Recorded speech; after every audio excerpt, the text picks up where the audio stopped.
Hello and welcome back to a new episode in our series Terminology Explained here at the Ideal Wealth Grower YouTube channel. My name is Axel Meyerhofer. I'm the founder of Ideal Wealth Grower and the host for today's episode. And I want to introduce you to a term that you may or may not have heard, and that is the term warranty deed. And most people don't even actually talk or use the term or the word warranty anymore. They just say the deed.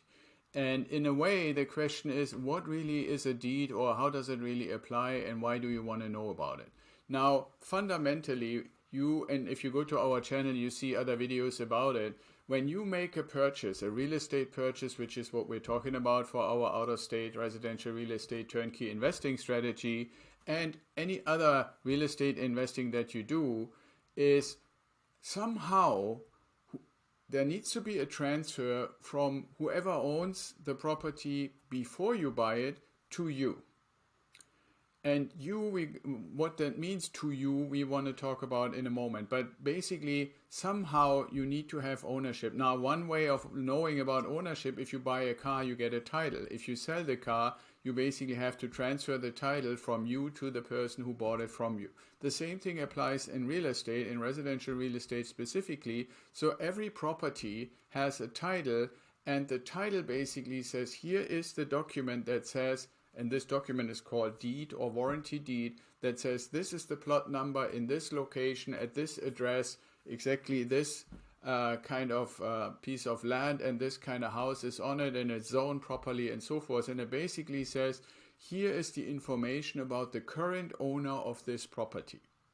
So if somebody is actually in the process and offering to sell a property, then the sale is basically a transfer of the title and you getting this deed.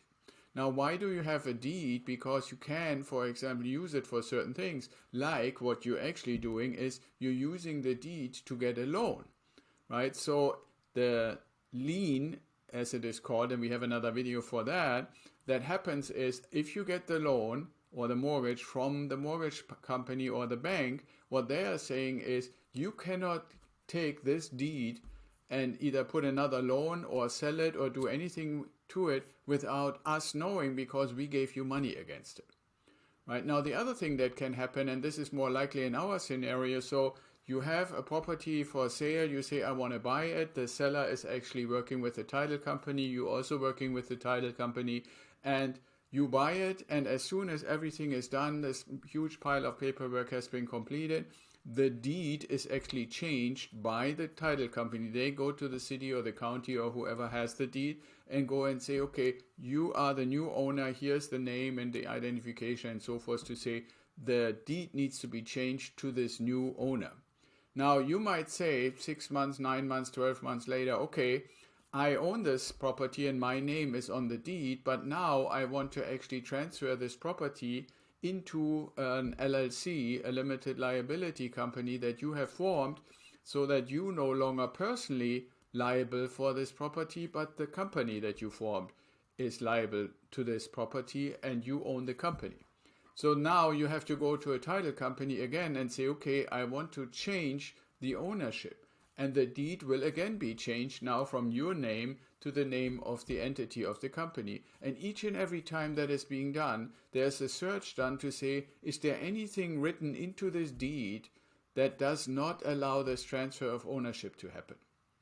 And there are many, many different ways on how it can be used. So basically, the deed is basically saying you have the right to this property and in your name, and you have the right to use the deed to borrow against it, to sell it to other people, and so forth and so forth.